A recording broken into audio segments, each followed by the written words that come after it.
председателке, почитувани колеги пратеници, почитувани присутни. Мојата реплика се однесува на говорот на колегата Панчо Милов, затоа што колегата навистина опфати пошироки сегменти од стратегијата, од националната стратегија, кои што се однесуваат на делот на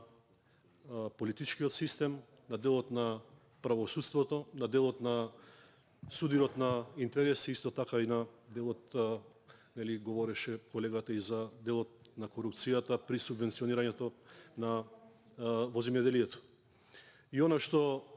и јас морам и можам да го констатирам навистина е дека, за жал, во Република Македонија корупцијата е длабоко распространета, широко распространета и за жал тоа е нотирано и во извештаите и на Европската Унија и на ГРЕКО. И факт е дека можеби единствената намера која што и најголема намера која што беше единствена цел која што беше на оваа влада предводена од Зоран Заев беше борбата против корупцијата и најавениот план за живот за сите. Но за жал во мандатот и на претходната влада, па и на оваа сега, ние се соочуваме со фактот дека имаше повеќе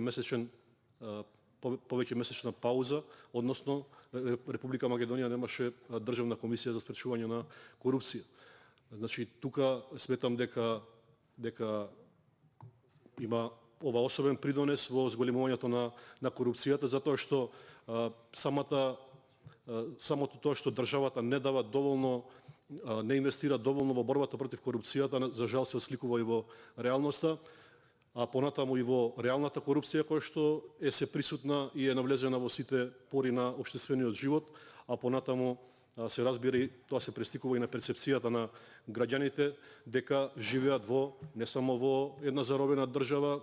која што ја води хибриден режим, туку за жал живее во високо корумпирана држава во која што за жал граѓанинот не може да си ги оствари основните права без при тоа да биде подложен на корупција. Како што стои во националната стратегија, колега Панчо, се согласувам дека особен фокус е дадено на политичкиот систем, на начинот на кој што се носат законите во собранието, и тука не се согласувам со вас и длабоко сум уверен дека она што е посочено во стратегијата како цел за борба против корупција и делот на носењето на закони во скратена постапка, затоа што многу често сме сведоци дека не само што голем дел на суштински закони се поднесуваат по скратена постапка, туку магично исчезнуваат закони од редовна постапка кои што повторно се враќаат во скратена постапка, што беше случај и со законот за трговскиот договор помеѓу владата и Макпетрол, што укажува на фактот дека има голема можност да се работи за корупција или пак за внатрепартиски или меѓукоалиционен договор. Така да сметам дека итекако треба да се поработи во оваа насока, односно да се донесат уредби кои што ќе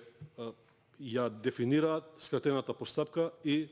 ќе изолираат секаква злоупотреба на носењето на закони по скратена постапка кога не е потребно, кога треба да се оди во редовна постапка. Исто така во стратегијата, колега, мене ми е жал што нема доволен фокус на делот на носењето на законите со европско знаменце, за кое што ние многу често апелираме, затоа што во оној дел каде што треба да стојат причините, односно регулативите на кои што се повикуваат измените на законот, најчесто се празни полиња без ниту еден збор, што исто така насочува на некој некоректен коруптивен договор помеѓу партиите на власта заради остварување на некоја цел, а исто тоа потоа се пренесува и на граѓаните, со што ја зголемува перцепцијата дека Република Македонија за жал е корумпирано општество. Ние мора да се бориме силно против корупцијата и сметам дека законодавниот дом треба да биде пример, затоа што високата корупција е директно поврзана со многу сегменти. За жал, меѓу другото, нотирано е дека високата корупција е директно поврзана и со здравствената состојба во државите, па така високо корумпираните држави многу лошо се справуваат и со здравствената состојба. Така да сметам дека борбата против корупцијата мора да биде сеопфатна, мора да биде детална и мора да има особено висок придонес од државата и да не дозволуваме нашите антикорупционери да бидат злоупотребувани, односно да немаат доволно почит од институциите, а она што е најважно е висока, огромна поддршка за бескомпромисна борба против криминалот. За жал, колега Минов, освен пиарот кој што го гледаме во јавноста, реално нема борба против корупцијата, но некако маските паѓаа со текот на времето и веќе празниот пиар не поминува кај граѓаните, па и ЕУ амбасадорите кои што се наши ценети поддржувачи на ЕУ интеграцијата на Република Македонија знаат да не критикуваат, како што беше примерот со холандскиот амбасадор Дирк Копт, кој што вели: запоставени се критериумите во преговарачкиот процес. Значи, борбата против корупцијата е еден од основните критериуми. Тука се поставува прашањето дали на оваа корумпирана власт ја одговара да има високо ниво на корупција,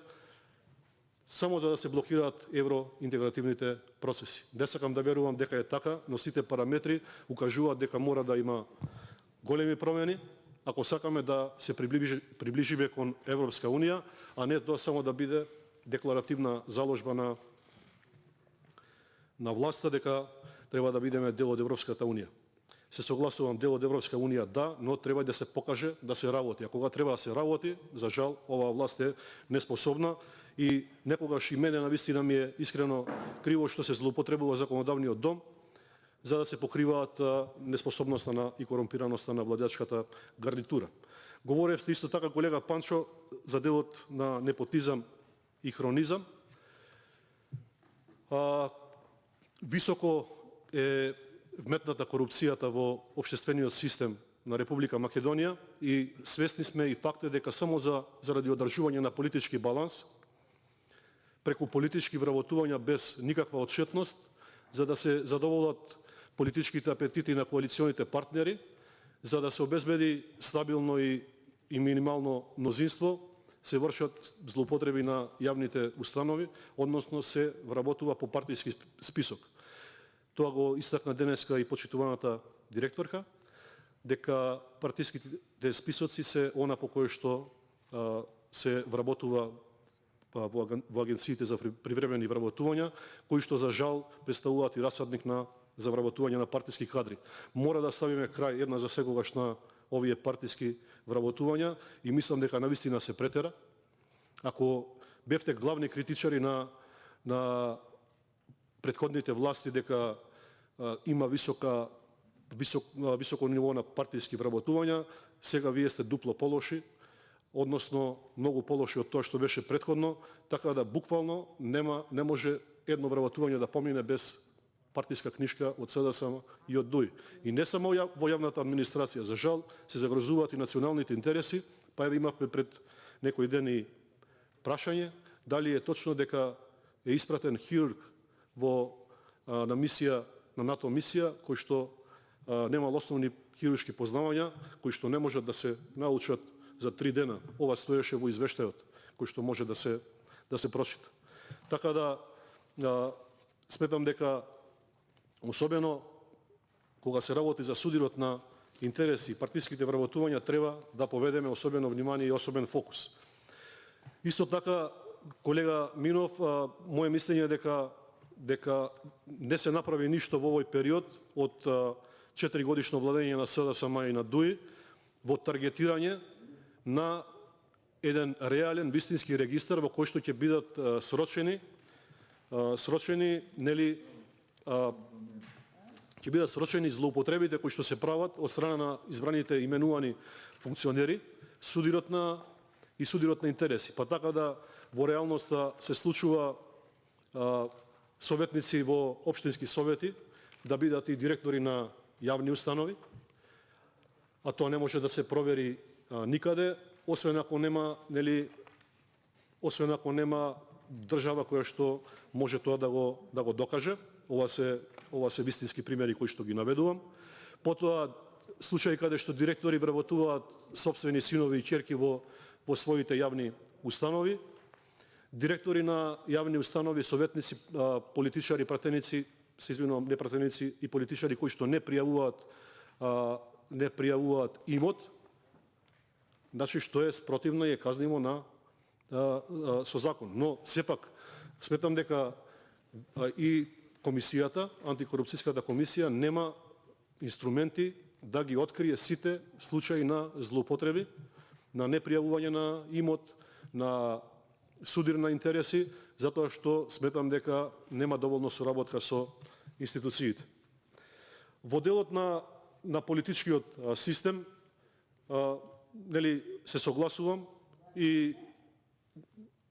се согласувам дека треба максимално да има измени во начинот на работа на собранието, во начинот на носење на законите, и тука се сложувам со вас и сметам дека нашиот придонес како законодавно тело треба да биде особен, да ги подобриме овие работи, под еден, и под два, да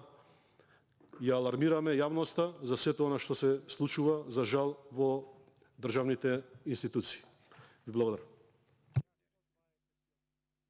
Ви благодарам. Контрареплика?